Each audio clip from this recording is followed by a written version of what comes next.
They weren't like the Italian Mafia. No structure, no hierarchy. Just a loose brotherhood of thieves, killers, and hustlers across the South. They called themselves the Dixie Mafia. They ran stolen cars, drugs, moonshine, and weren't shy about murder. Corrupt sheriffs and judges kept them untouchable for years. Their calling card was simple: violence first, questions never. From Mississippi to Georgia, bodies piled up in ditches and back roads. The FBI finally caught on in the 1980s, calling them one of the most dangerous but least known criminal networks in America. The Dixie Mafia had no rules, just blood. Full episode coming soon. Follow for more. Leave a comment. We want to know what you'd like to hear more about. This is the OC Street Files. Tulsa, Oklahoma, known for its history, not its gangs. But in the 1990s, an alliance of Crip sets formed here, running drugs and guns through the Midwest. They turned quiet neighborhoods into battlegrounds, shocking a city better known for jazz and oil. Police called it one of the deadliest eras in Tulsa history. The full story is coming soon on OC Street Files.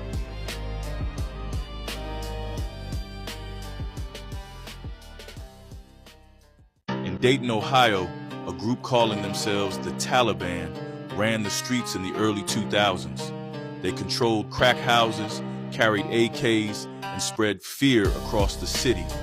Their name wasn't just for show. They wanted everyone to think of them as unstoppable. When federal agents took them down, it exposed the chaos one gang could cause in a mid-sized city. The full story soon on OC Street Files. Check the description for urban novels and apparel, plus the link to watch full episodes.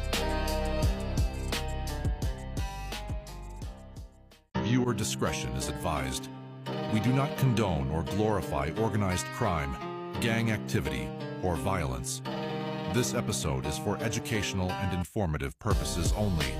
Our mission is to expose the truth, the consequences, and the impact organized crime leaves behind. When we think of gangs, we think of street crews, tattoos, prison ties. But in Baltimore, one of the most dangerous gangs carried badges. The Gun Trace Task Force was supposed to clean up the streets. Instead, they dirtied the badge. The Gun Trace Task Force, GTTF, was created to get illegal guns off the streets of Baltimore. Hand-picked officers, an elite squad. Their mission, protect the city from violence. But somewhere along the way, that mission twisted. Behind the uniform, these cops became predators. They weren't just seizing guns. They were seizing cash, drugs, and power. Their reputation on the street? Not cops, stick-up boys with badges. The hustle was simple. Kick in a dealer's door, seize the drugs, take the money, then resell the product back on the same corners. Victims couldn't complain, because who believes the word of a dealer over the police? But they didn't stop there. They faked overtime sheets, pocketing hundreds of thousands. They carried ski masks and crowbars in their cruisers, ready for robberies. These weren't cops. They were gangsters with pensions. In 2017, the FBI dropped the hammer. 8 officers indicted. The stories that came out in court shocked the nation. Testimony revealed they planted drugs, stole from innocent people, and even robbed their own confidential informants. One officer said flat out, "We were gangsters with a badge." Another admitted he was more scared of his fellow cops than the criminals on the street. Baltimore's trust in law enforcement, already broken after Freddie Gray, collapsed completely. Several officers received decades in prison, but the damage couldn't be sentenced away. Wrongful convictions overturned, millions in lawsuits, and a community left wondering, who do you trust when the protectors are the predators? The Gun Trace Task Force scandal wasn't just about crooked cops.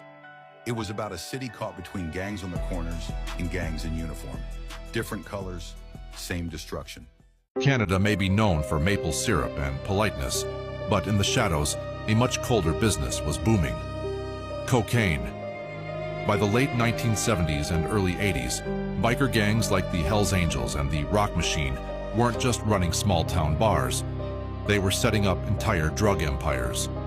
With access to ports in Montreal and Vancouver, they found a new product to move: white gold. This wasn't just petty crime anymore.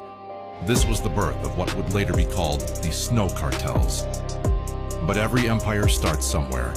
In Part 2, we'll see how these biker crews turned snow into serious power.